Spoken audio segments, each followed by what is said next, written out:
Perfect.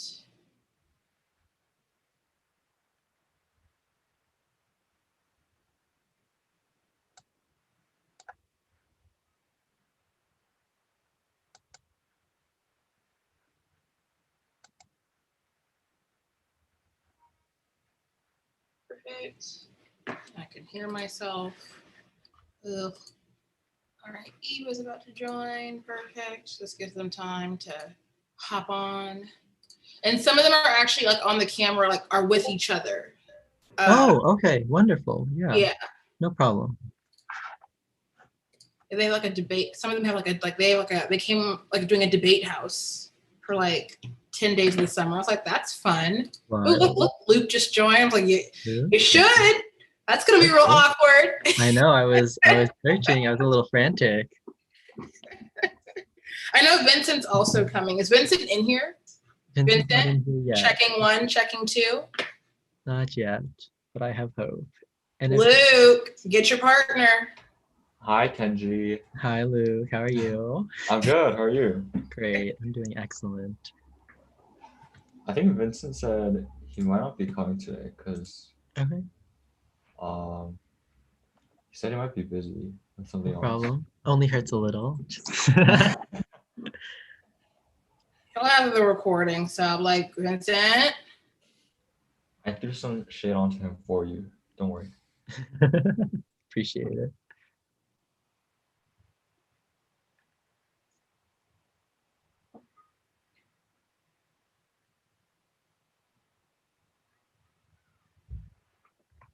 All right, I'm gonna mute myself really quickly. No problem. Yeah, of course.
All right, folks who are watching a live stream, we are going to be starting very, very soon. I am just getting the link attached to the post and sharing that with people.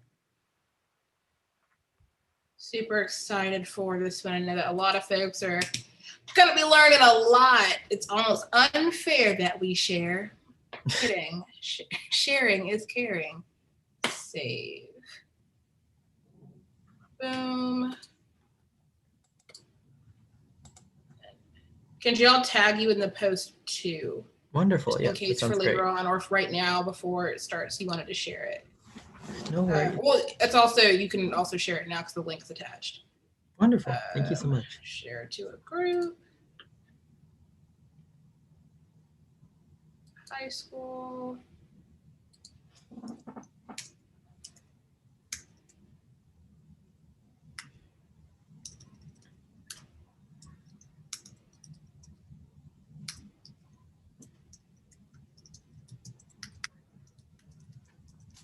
I'm going to get a cup of water, but I'll be right back.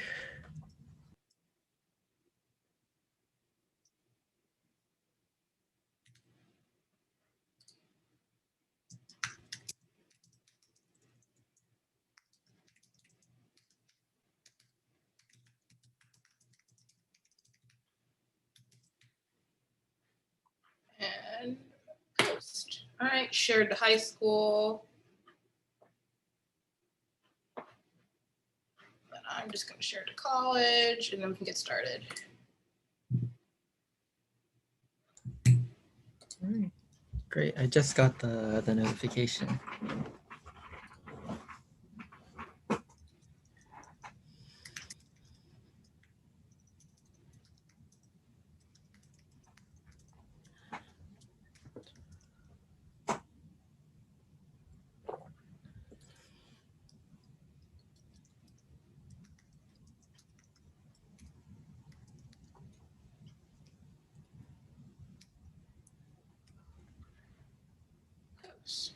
Awesome.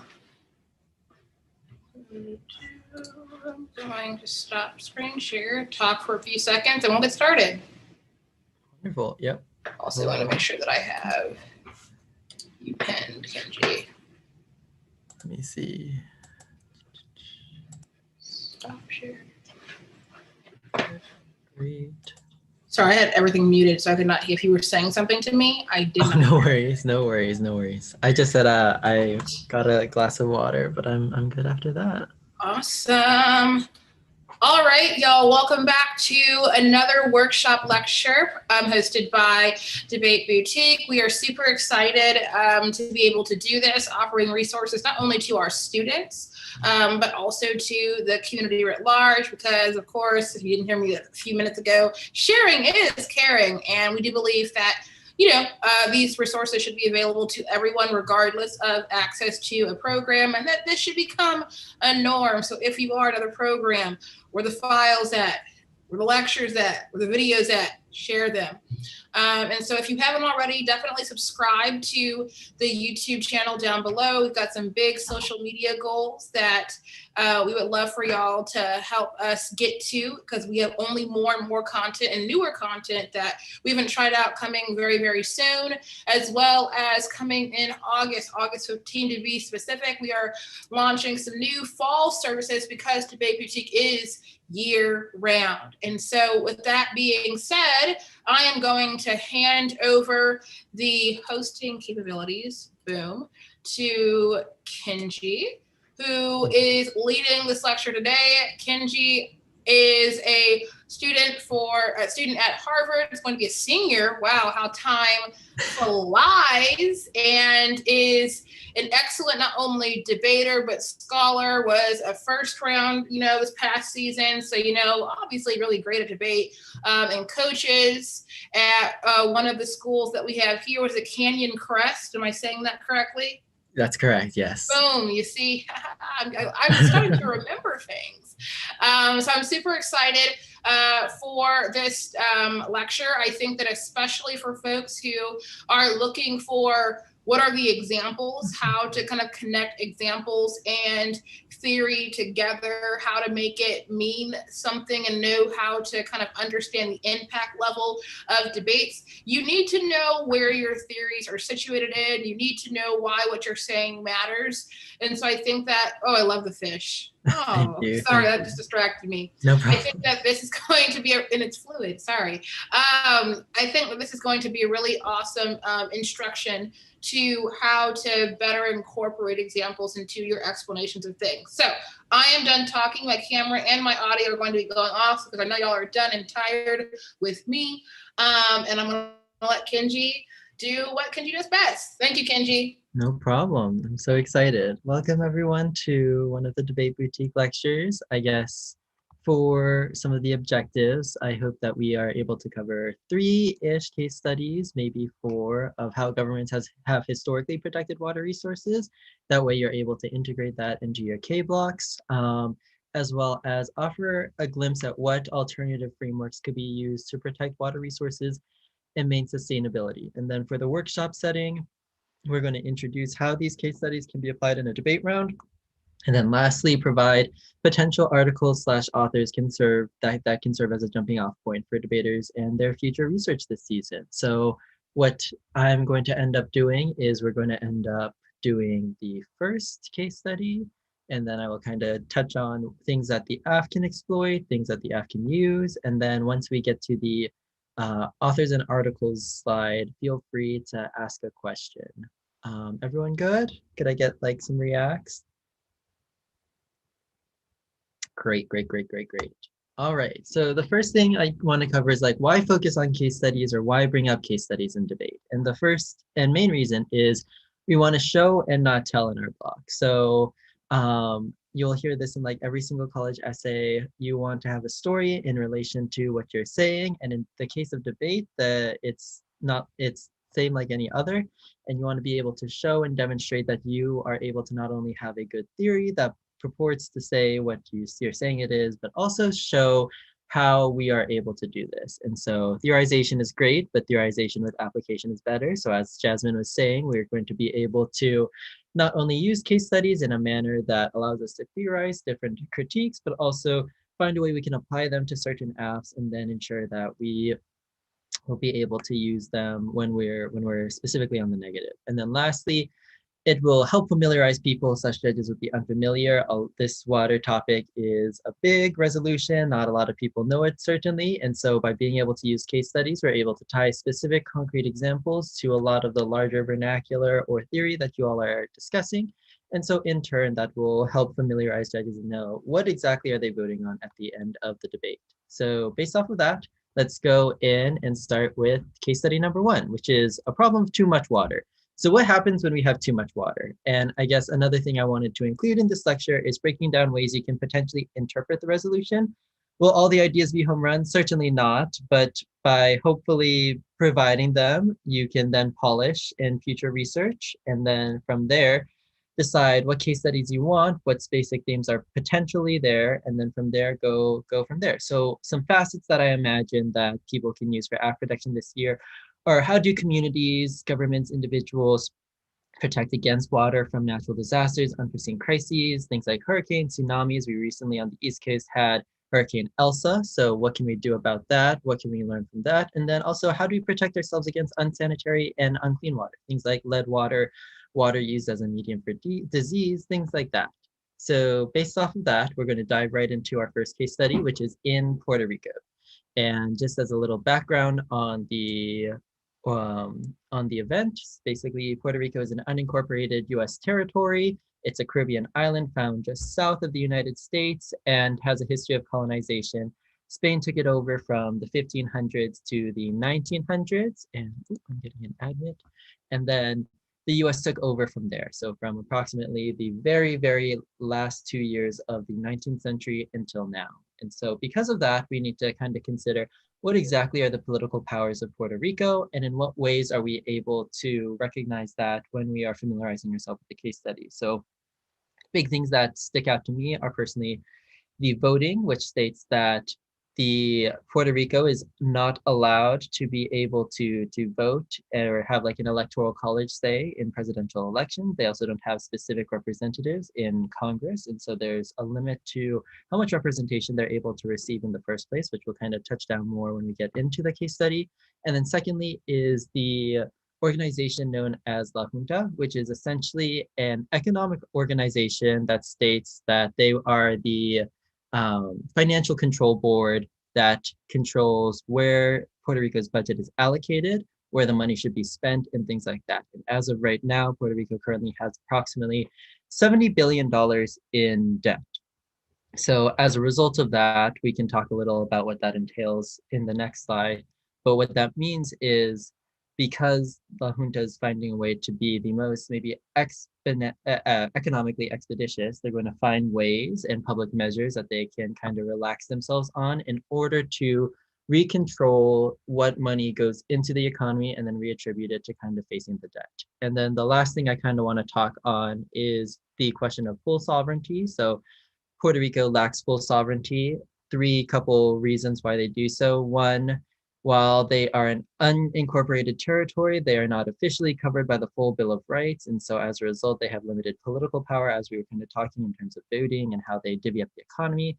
Secondly, Puerto Ricans still must serve in the US military whenever it is considered compulsory. So in the mainland, the United States, they will have the same duties and obligations as citizens who reside in the 50 states.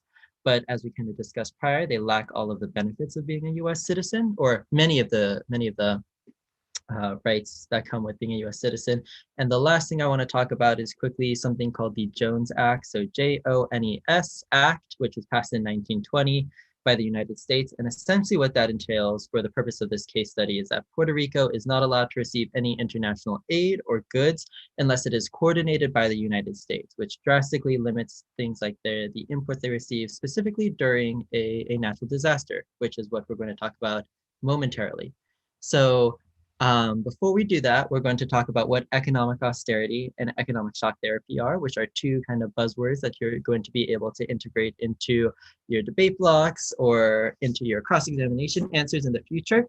And economic austerity essentially means policies that are put in place by a government to reduce the budget deficit through either increasing taxation or cuts to governmental spending. And in conservative governments, typically people will ask for cuts to governmental spending. So in the case of Puerto Rico, through La Junta and being able to kind of divvy up where the money goes in the sake for the sake of budgeting, they were able to do things like privatize the country, initiate various forms of neoliberal and capitalist reforms, such as cutting education, healthcare, etc., and in turn then reattribute it to paying off the debt. So Puerto Ricans oftentimes have little to no say when it comes to how their budget is allocated. And in this case, it follows a trend of economic austerity where they are losing a bunch of public services and public goods, and the justification for it being the cut to governmental spending. The next thing that we should touch on is what is economic shock therapy. It's a concept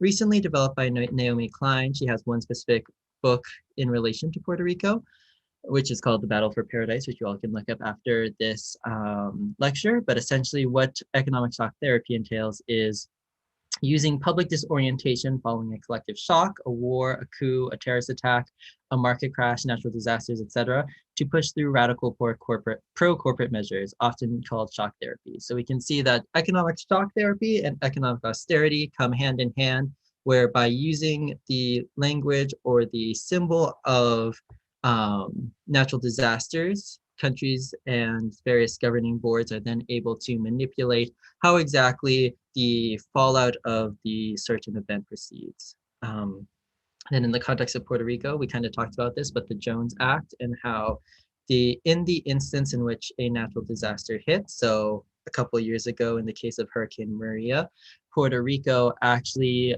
because of the Jones Act, had very limited aid. Only the US was allowed to provide aid and goods to Puerto Rico. And all of it, as we will kind of further discuss, was in line with being able to ensure that in a time of crisis, countries and regions were able to essentially receive the most bang for their buck by being able to say, well, the best way that we can go approach this disaster is make everyone a prosumer or a consumer that is dedicated to rehabilitating the Puerto Rican economy. That was a little bit of a lot. Does anyone have any questions in regards to any of the terminology that we discussed, or are we good to go? Great. All right. Next up, we're going to talk about economic shock doctrine as a site of critique.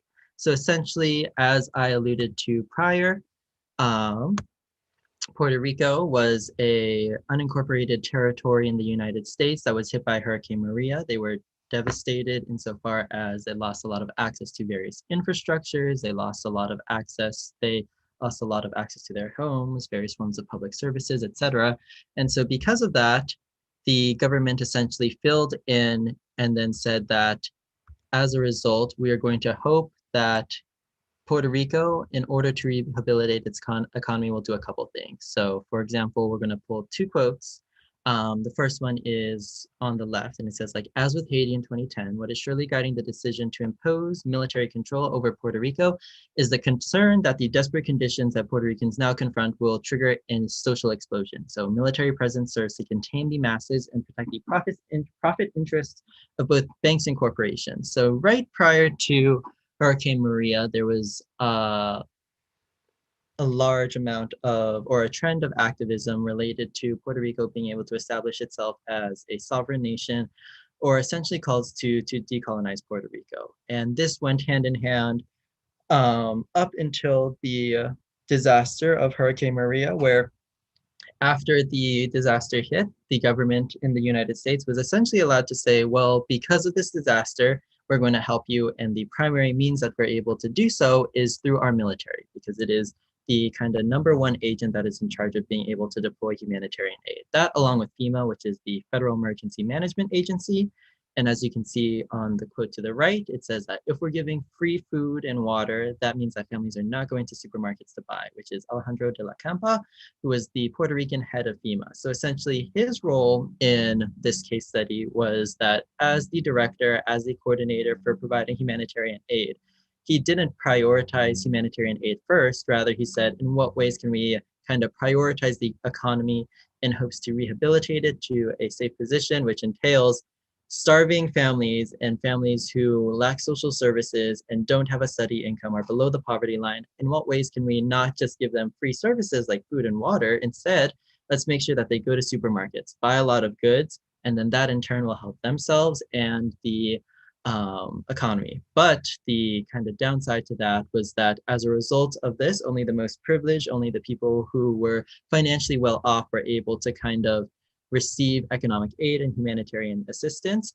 But also, because of this, the US government and the US military was able to kind of sneak into Puerto Rico and then also combat any form of activism that was happening within the region through the military. So kind of two central components. One, humanitarian assistance did not aid Puerto Rico in the way that they kind of said or stated that they declared that they would do so. And secondly, it came in a very pivotal moment where as a result of the disaster, the US was able to then quell any forms of activism related to decolonizing Puerto Rico. So when we're thinking about this first case study and what type of critiques that we're able to deploy, I put kind of three specific critiques, but we can always think and develop more of them, but this is what I could think of off the top of my head. The first set of critiques are related to capitalism and security style critiques. So what does it mean and how does the story play out when our protection of water or protection in the event of a disaster results in corporate privatization and military intervention? So you look in for the purpose of your research, look into things like structural adjustment, economic austerity. How has the protection of water resources kind of been accompanied by these two things? And then the second one is settler colonialism. So how does American interventionism result in greater colonial occupation, as we saw with the military? And then lastly, some postmodern critiques of charity cannibalism as well as white saviorism. So how do the use of values such as democracy, the use of the term humanitarianism in public policy, how are they used to then justify things like domestic or international power projection through corporatization of natural disasters, as well as military kind of shocks and occupation. So those are kind of the sections of the critique. I'm going to put a list of articles and authors that you all can consult when you're considering future research in relation to link walls associated with the economic shock doctrine as well as austerity. While people are potentially taking like screenshots of this slide, are there any questions about the first case study?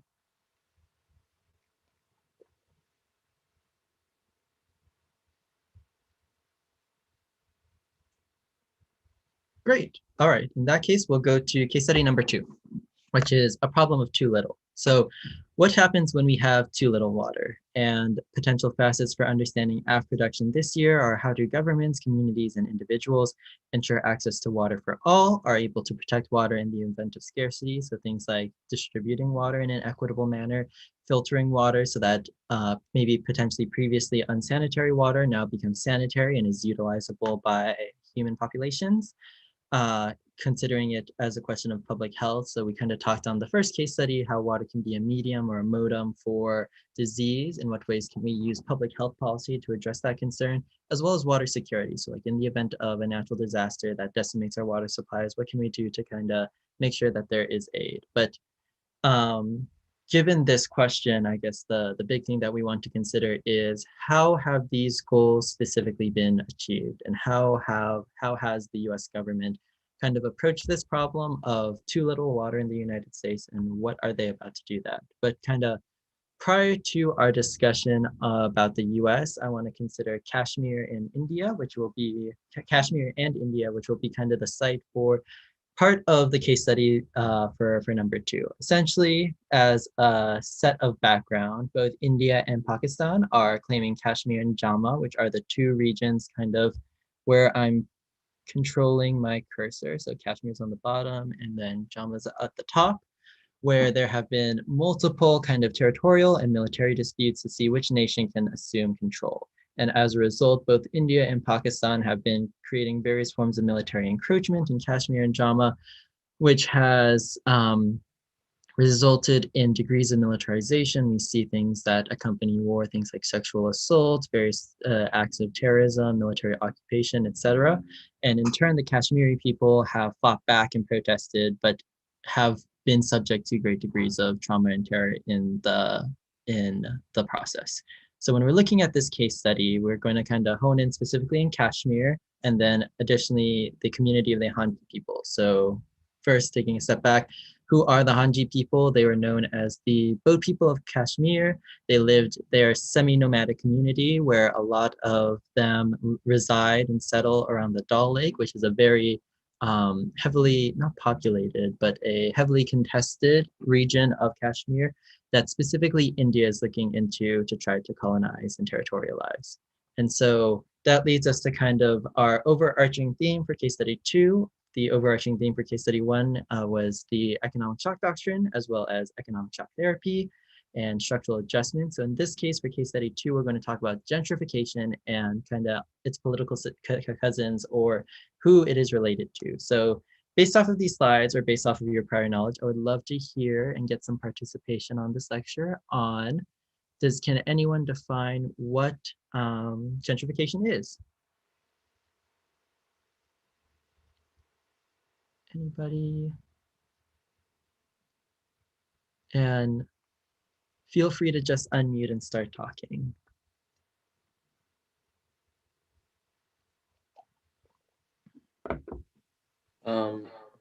Oh, give me that. Yeah, what gentrification is, well, like from what I like think about it, is like the way they like try and they bring life back into like a low income community and stuff, and like it raises the property value and it raises the cost of living there to make it seem all flashy and encourage like new richer people to go back into that community, and then in the end it like kicks out all the people who were living there. That's a great definition, Jonah. Yes, yes, yes. Thank you so much. So when we're discussing gentrification, I kind of want to focus on the first part of what you said when you were describing gentrification, which is bringing life back to like low income or kind of urbanized areas that are seen as not hospitable, not desirable, things like that.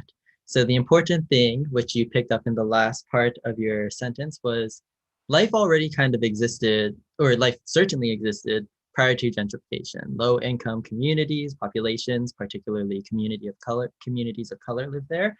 But as a result of various investments by the government, by wealthy donors or communities, they were able to essentially revise the infrastructure, provide better housing, potentially provide better social services such as healthcare, public education, etc. And in turn, that raised the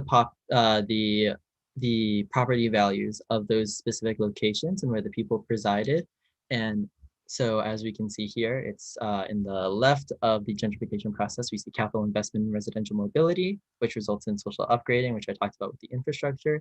And then the consequence of that is the displacement of people who use those resources as a means of being able to survive. And now, because those environments in those communities are too expensive to live in, they're pushed out and they're displaced. And oftentimes in the process of gentrification, governments are unable or simply do not provide the resources to the communities that they push out, which heightens things such as socioeconomic inequalities. Does that make sense to everyone? We feeling good? Not necessarily good because we're talking about a pretty sad subject, but everyone, this making sense? Wonderful, I'm getting some thumbs up. So because of that, let's talk about specifically green gentrification, which is a term that you all will potentially be heavily using on this topic, which is green gentrification, criminalization, and its political company.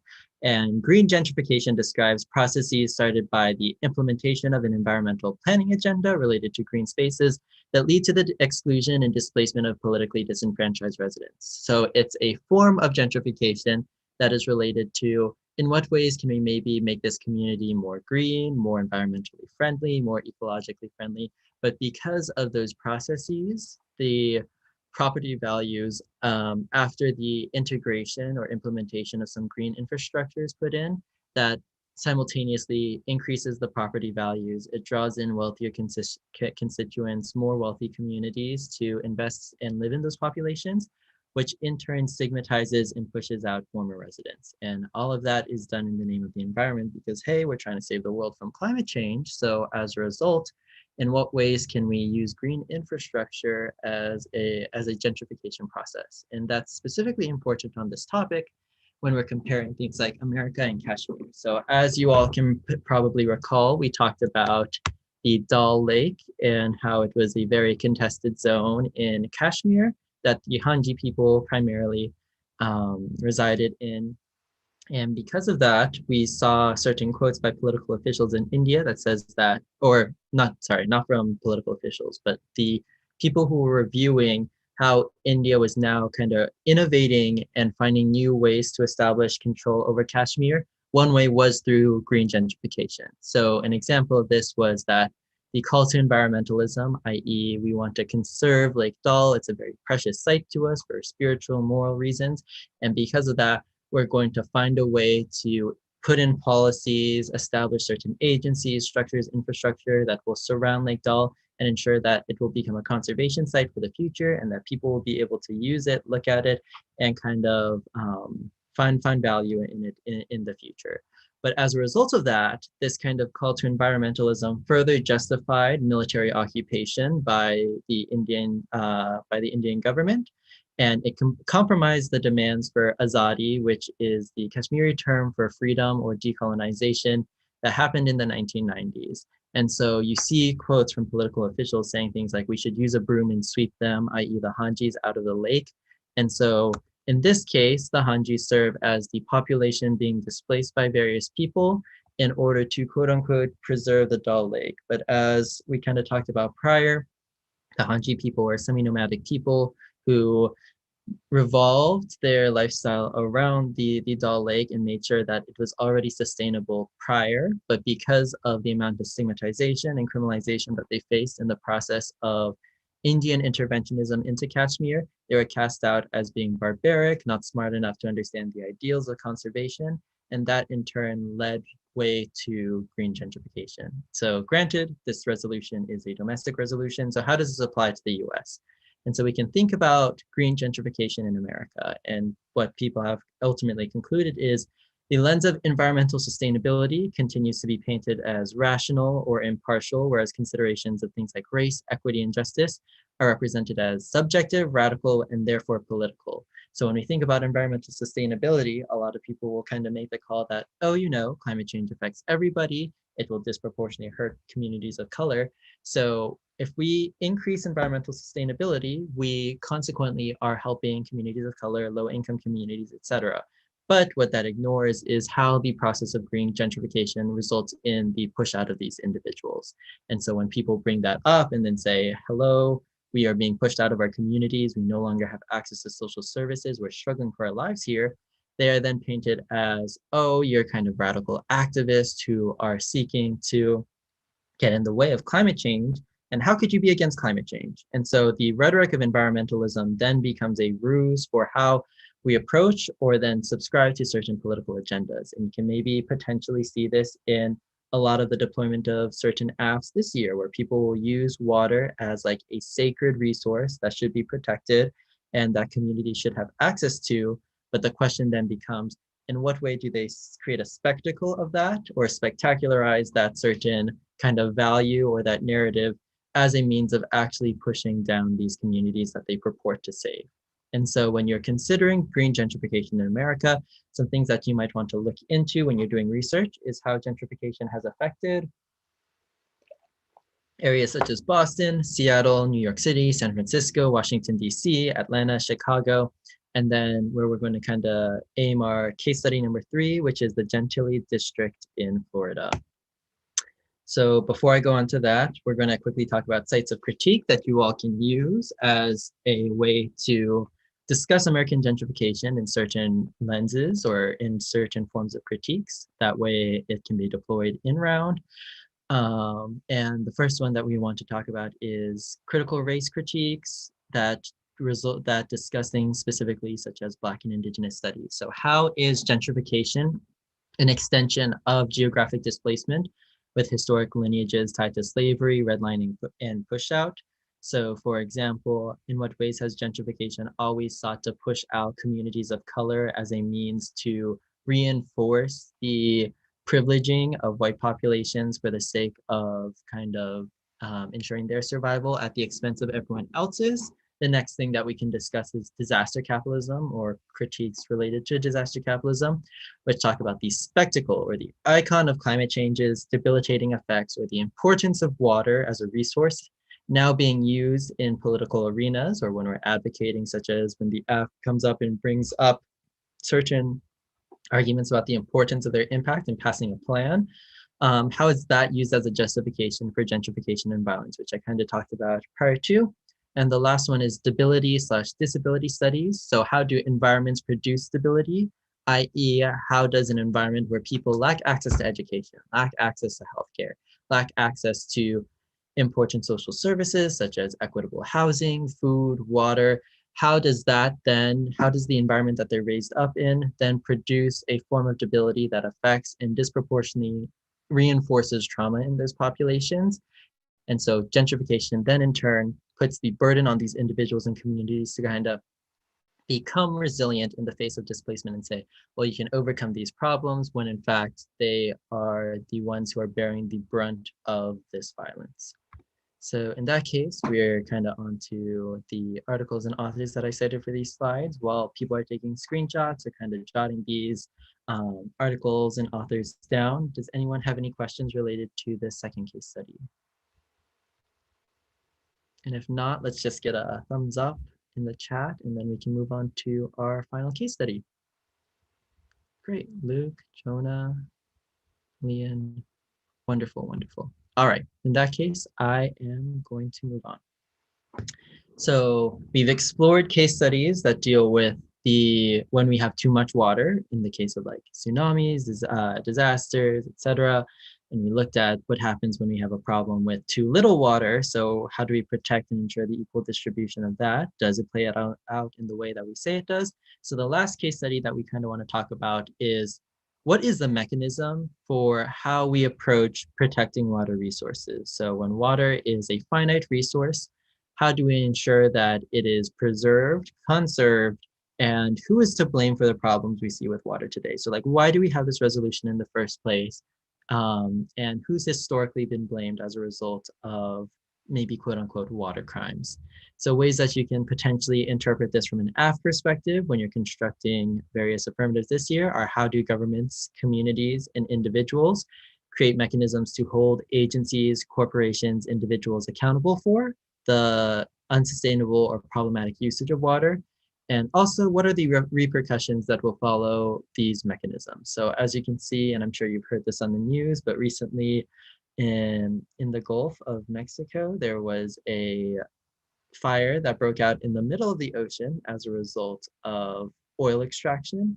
And so something that you can kind of ponder, which I'm kind of alluding to already, as well as in the tweet that I put at the bottom, is quote unquote, we set the ocean on fire. Who is we? I don't own any gas pipelines. So how are we able to attribute certain things like water? So before I kind of dive into the case study proper, I want to take a look at the causes of water pollution and what are the primary factors that result in the abundance of water population that make it maybe inaccessible or have to go through filtration strategies, et cetera, for it to be accessible water for human communities. And the top 7 causes that I was able to find were, in this order, industrial waste. So things like agricultural, pharmaceutical, any type of industry that you can think of produces some types of byproducts that are then sent into the ocean, and that contaminates the water. Things like marine dumping as well. So what we saw with like oil spills, gas spills,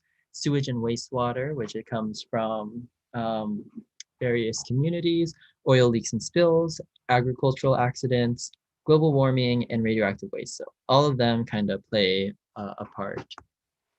And then when we look at who are the primary people or primary countries, rather, that create the most forms of water pollution, we can see, and I don't believe this is in any particular order, but the top water polluters include China, the United States, India, Japan, Germany, Indonesia, and Brazil.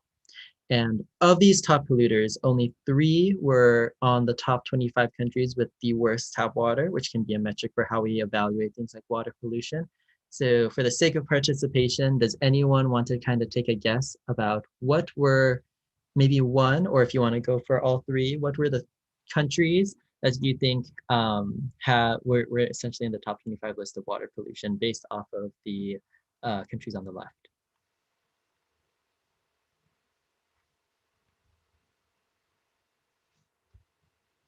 Anyone have a guess?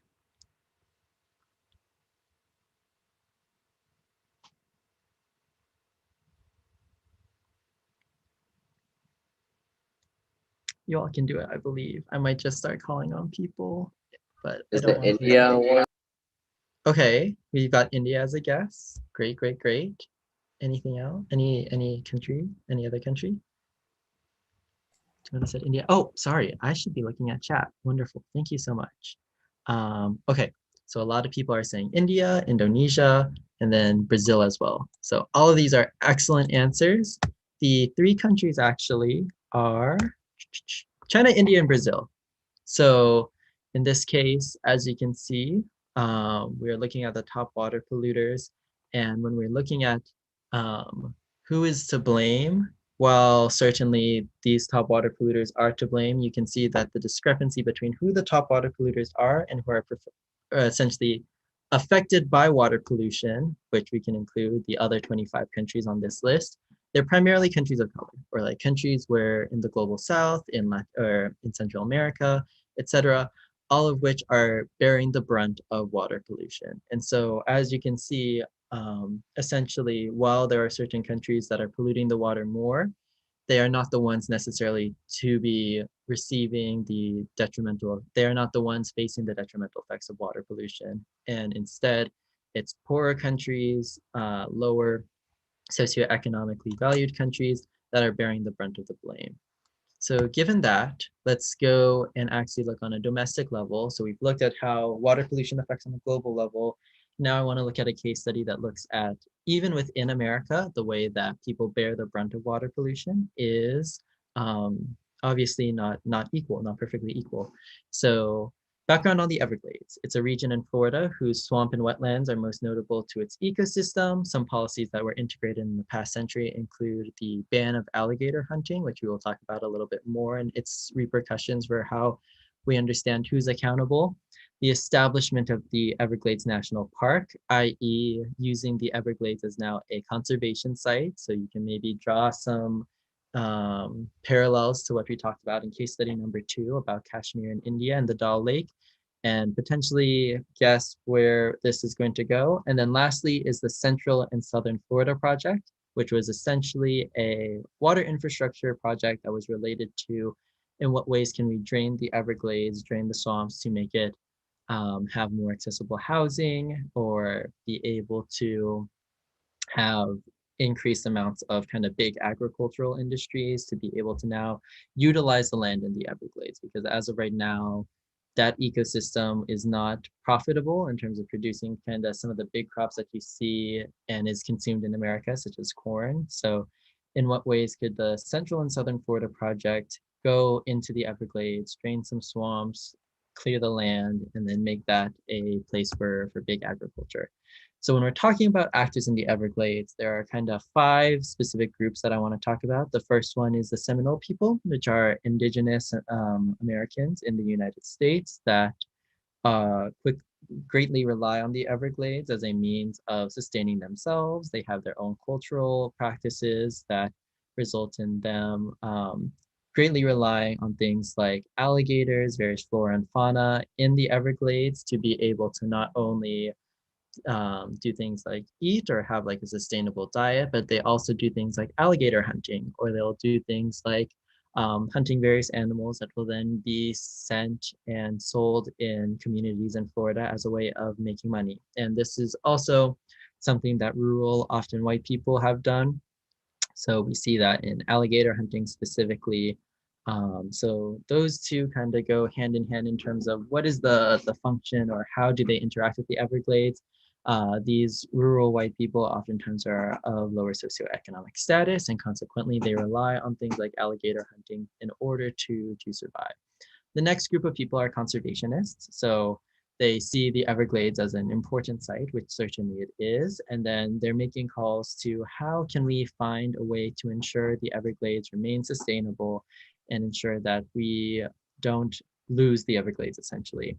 Next up are game wardens, who are essentially the police specifically for the Everglades. So after the ban on alligator hunting in 1939, the government established game wardens who are essentially sent to patrol the Everglades and find a way and if or find individuals who are potentially going against the alligator ban, and then they would be fined, sent to jail, or some type of punitive measure was enacted on them. And lastly are the government managers. So they were the ones that passed things like the Central and Southern Florida Project, which then enable certain forms of draining, swamp draining, etc.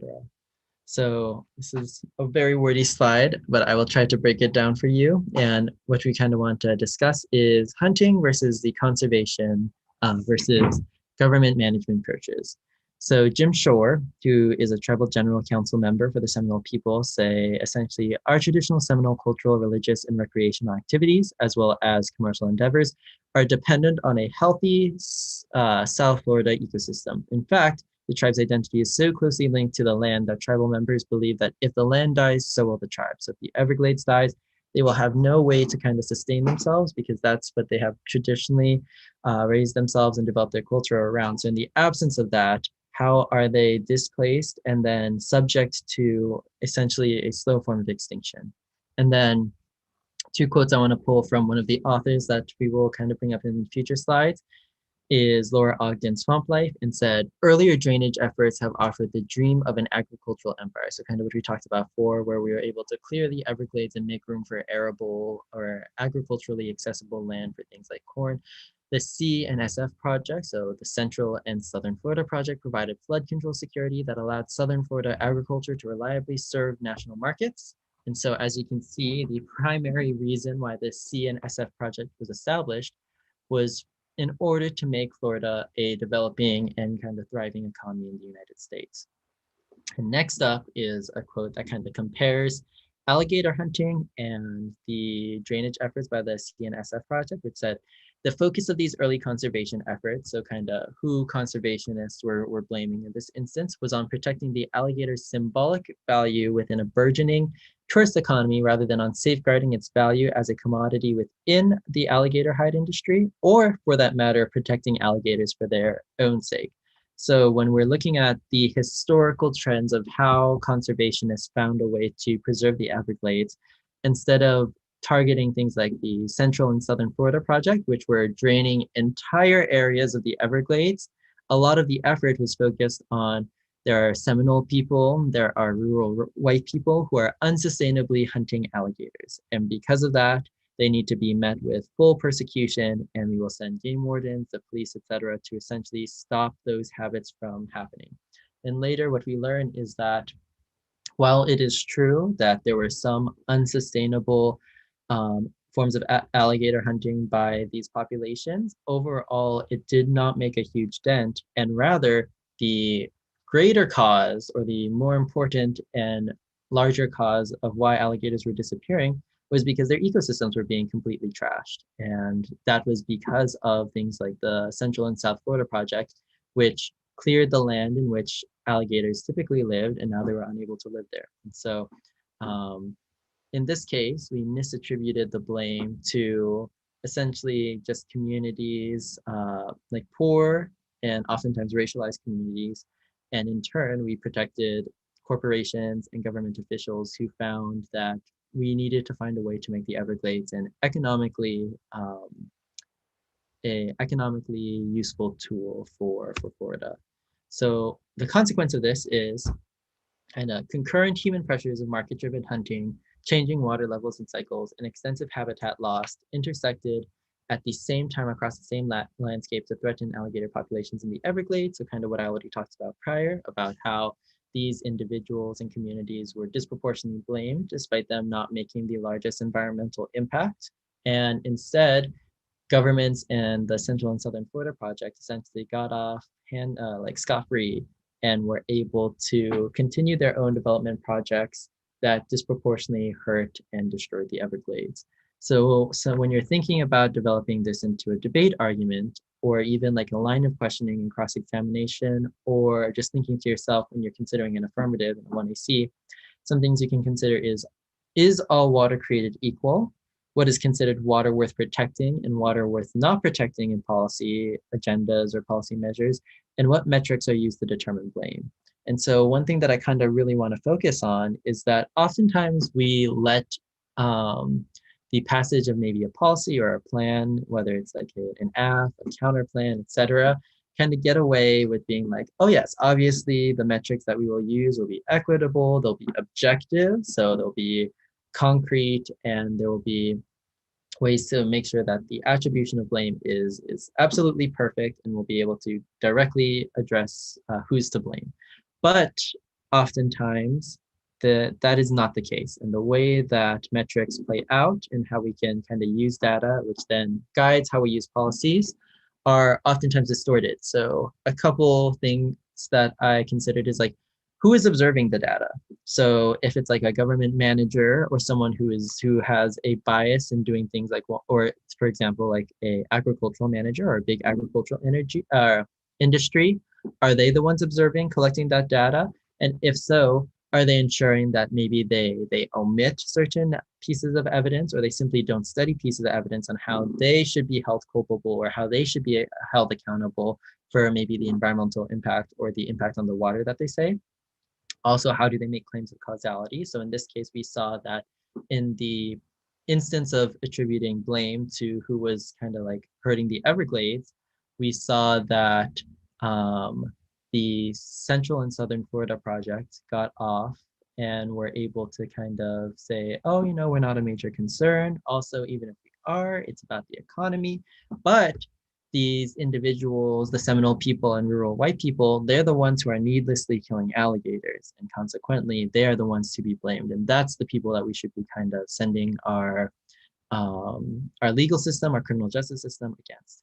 The second thing that we want to kind of consider when we're thinking about assumptions are there agendas that determine what is questioned? So kind of what I was talking about earlier with, do people have certain biases? Are there certain political agendas, such as prioritizing the economy over conservation, or prioritizing corporations over local communities, that in turn shape how people develop and collect data? And then lastly, how do you measure destruction? Because that's a pretty nebulous term. People will be like, there are objective ways that we are able to measure it. But as we kind of saw prior on these slides, it's that there are a lot of causes and there are a lot of ways that water gets polluted: industrial waste, marine dumping, sewage, etc.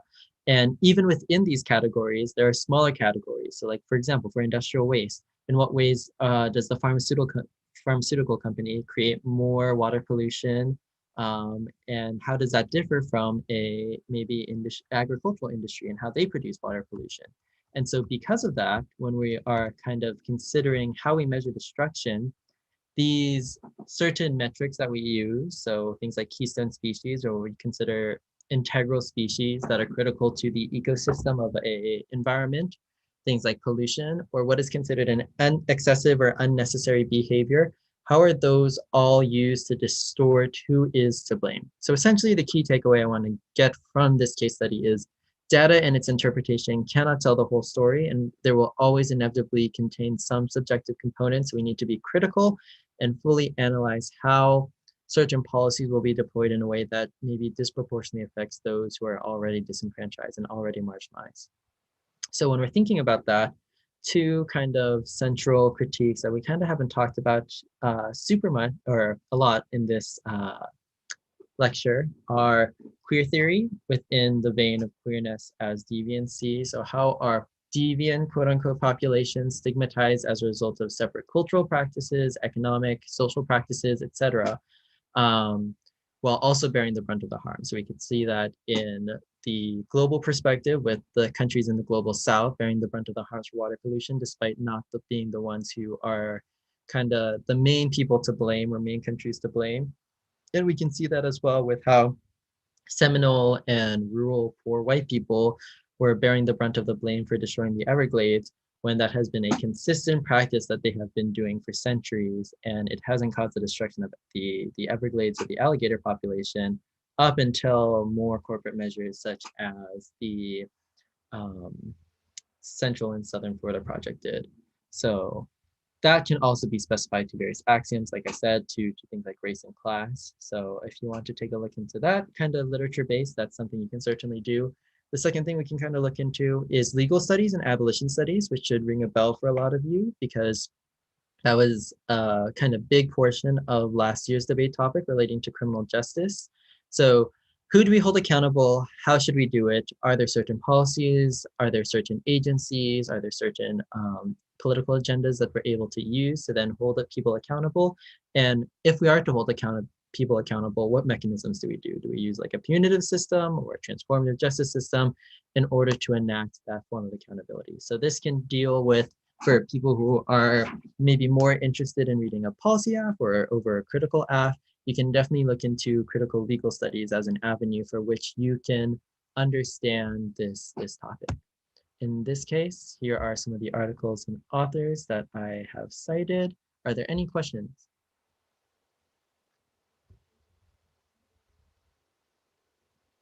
Could I get a thumbs up if we're all good? Excellent. Ooh.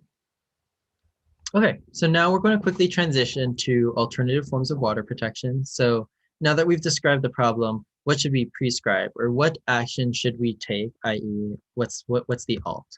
So I'm going to kind of quickly go through a couple of ways that people have historically undergone water sustainability that has been external to US governments, and that can give you some ideas for maybe methods for alternatives or various methods and how exactly they were able to do things. So the first one is kind of touching on specifically case study 1, and it's about Puerto Rican communalism and how were populations within Puerto Rico essentially able to come together and find ways that they could aid each other in the face of a natural disaster, in the face of Hurricane Maria.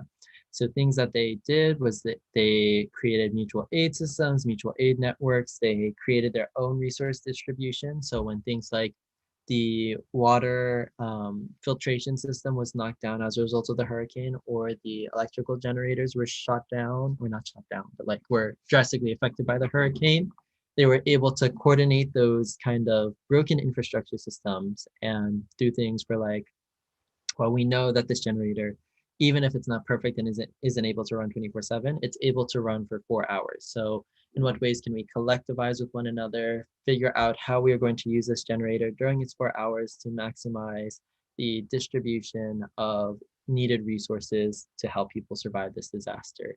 And then they also created essentially their own infrastructure as a result of and new water systems in order to ensure that they would survive. So things like they made their own spring water plants and reservoirs, which would be collected to ensure clean water.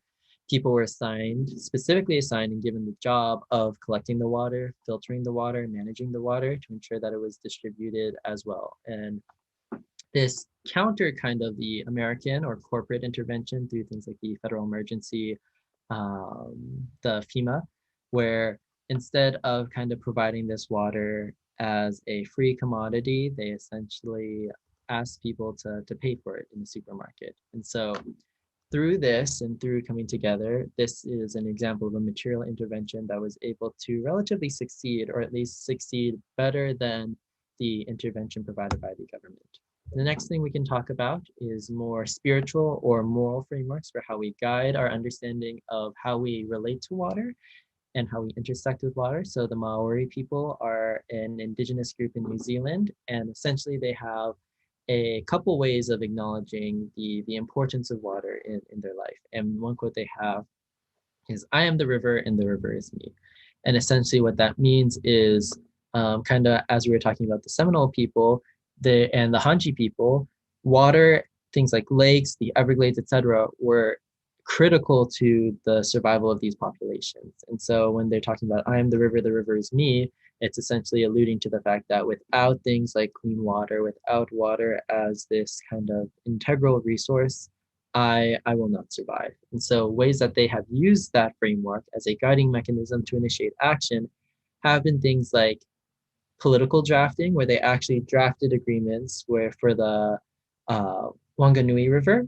And essentially what they said is there will be two people appointed to speak for the river, and the river would act as this own autonomous subject that would have its own political say and political representation in the government.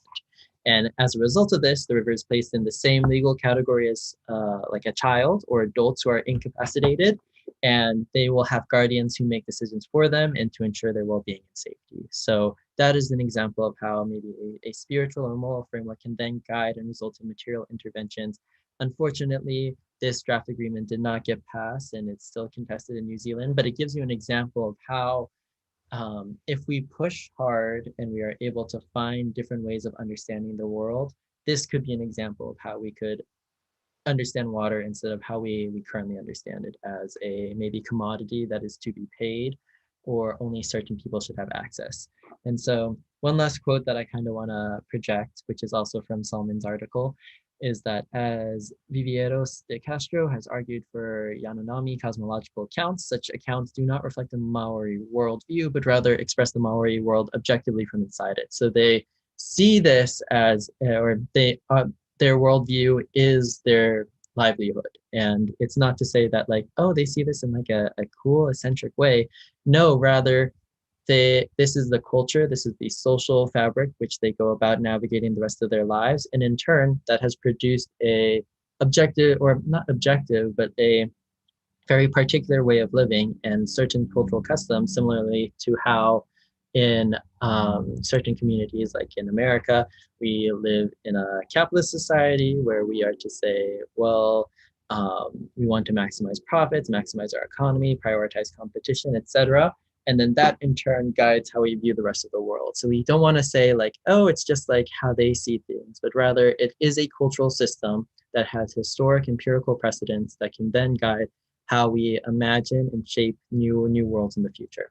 The last thing I want to quickly talk about, and you all have had multiple kind of lectures already about this, is the philosophy of water. And we've kind of talked about this. Should it be considered a commodity or should it not? So you had from the economics lecture, the cybernetics lecture, questions about how water can potentially not just be a public good that is given, but rather it has certain value, people have to pay for it, etc.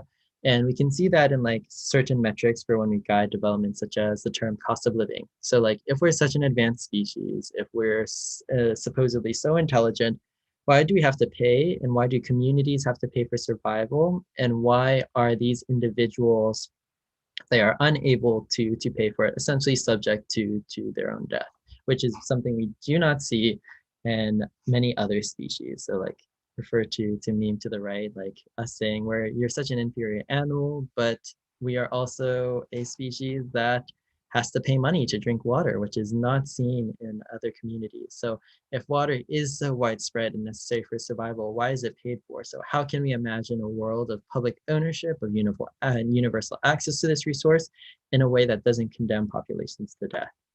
In that case, here is a list of alternative frameworks, articles, and authors that you can consider. But after that, are there any questions before we kind of go into the workshop?